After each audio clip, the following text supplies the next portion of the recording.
Sir আজকে আপনার আসতে তো দেরি হলো। আমার 5টা আসার কথা, 4:58 বাজে। আপনি শুধু আপনার রাস্তাটাই দেখলেন, কিছু মানুষের অপেক্ষা দেখলেন না। কখন থেকে আপনার জন্য অপেক্ষা করছি, আপনি আসবেন আর আমি আপনাকে দেখবো।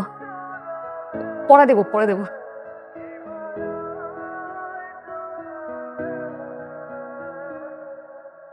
What is feminist criticism? এই একটা ছাড়া বাকি সবগুলো পড়েছি।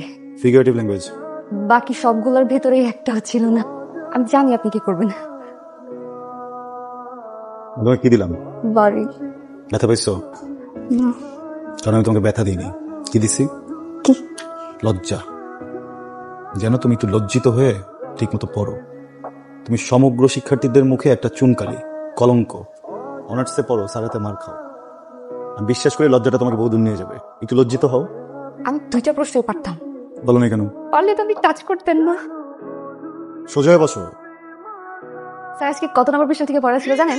আমি তো তোমাকে কখনো পৃষ্ঠা ধরে পড়া নি না, আমি তো চ্যাপ্টার। আজকে পৃষ্ঠা থেকে পড়া ছিল। চ্যাপ্টার। আজকে পৃষ্ঠা থেকে ধরেন না।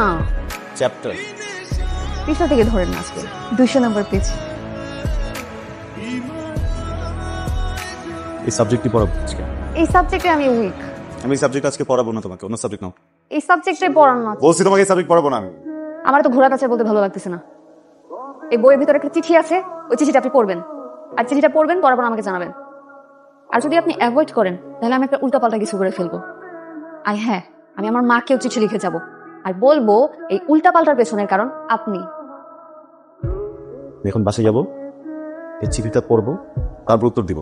আজকে আর পড়াবো না, বুঝে গেছে? হ্যাঁ, হোমওয়ার্কটা ঠিক মতো করে রেখো। কালকে আমার আসতে হয়তো 1/2 ঘন্টা লেট হবে। ছুটি তাহলে। ও, তোমার রিলেটেড ছিল। তোমার চিঠিটা আমি পড়লাম, বিষয়বস্তু ভালো, লেখা ম্যাচুরিটি আছে তোমার, সব ঠিকঠাক।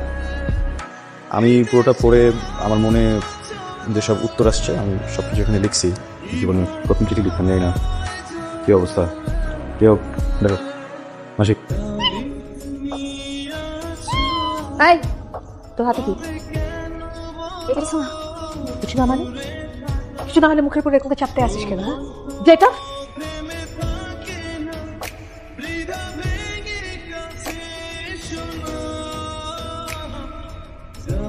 ভাই, আমার একটা মাত্র মেয়ে, ওরে প্রাইভেট পড়ানোর জন্য বাসায় মাস্টার রাখলাম। আমি তো বাড়ি থাকি না, আমার মেয়ে থাকে আর আমার বউ থাকে। এই সুযোগে মাস্টার আমার মেয়েরে প্রপোজ করছে, এটা তো ভাই ক্ষমা করা যাবে না ভাই। আমরা এখানে বসছি সমাধানের জন্য, অতএব উত্তেজিত হওয়ার দরকার নেই। ভাই আপনারা সম্মানিত মানুষ, আমার তো মান সম্মান সব গেল, এর একটা সমাধান দিয়ে যান আপনারা। সমাধানের জন্য তো আমরা এখানে বসছি, তাই না? কিন্তু চিঠিটায় যা ছেলেটা লিখছে ভালো কিছু লেখে নাই, তবে একটা কথা চিঠিতে লেখা, আপনার মেয়েও কিন্তু ওকে একটা চিঠি দিছে, সেজন্য আপনার মেয়েও কিন্তু দোষী। মান সম্মান তো আর ফিরে আনা যাবে না। একটা মাত্র মেয়ে, বউ, এরা থাকে একা। সমাজ সংসার তো আছে ভাই, একটা বিহিত আপনারা করে যান। আমি আপনার ক্ষেত্রে কথা বলি, এটা আপনার ভালো হবে, আপনার সম্মানটুকু বাঁচবে। আপনি এক কাজ করেন, আপনার মেয়েকে ওর সাথে বিয়ে দিয়ে দেন। আচ্ছা, যাদের না একটা কথা বলি, আমি আমি এটা চিঠি দিচ্ছি, চিঠিটাতে একটা পুরো পৃষ্ঠা ছিল, অর্ধেকটা আপনাদের হাতে আর অর্ধেকটাতে আমার।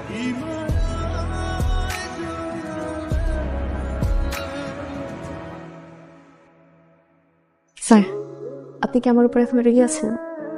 কিন্তু আমি তো এখন আপনার ছাত্রী নাই, আমি তো আপনার বউ। তো অপ্রয়োজনীয় কথা কেন বলো তুমি? হ্যাঁ, প্রয়োজনীয় কথা যদি না থাকে আমার সাথে কথা বলবা না, বোঝা গেছে?